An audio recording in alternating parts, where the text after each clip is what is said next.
அப்படியே நயினார் அண்ணாச்சிக்காக ஓட்டு கேட்டு சைக்கிளில் கிணிங்கினி அடிச்சுட்டு போவார்னு பார்த்தா வண்டியில் போகிறாரு நம்ம ஜிகே வாசண்ணாச்சி. சொல்லுதாரு, லேடிஸுக்கெல்லாம் பாதுகாப்பு நாங்கள் தான் கொடுக்க முடியும், ஏன்னா மணிப்பூரில் கொடுத்த மாதிரி பக்காவாக கொடுத்துருவோம், நீங்கள் கவலையே விடாமல் எங்களுக்கு ஓட்டு போடுங்கன்னு கேட்கார். மகளிருடைய ஒவ்வொரு வாக்கும் திமுகவை வீட்டுக்கு அனுப்பக்கூடிய வாக்காக இருக்க வேண்டும். மகளிர் சக்தி மகத்தான சக்தி.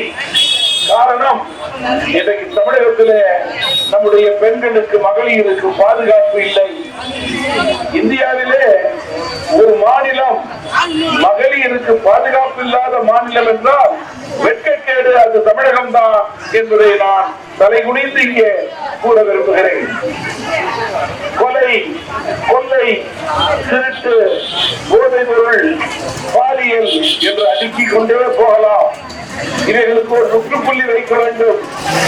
நகரங்களிலும் சரி கிராமங்களிலும் சரி மகளிர் தனியாக நடந்து தைரியமாக செல்ல முடியவில்லை.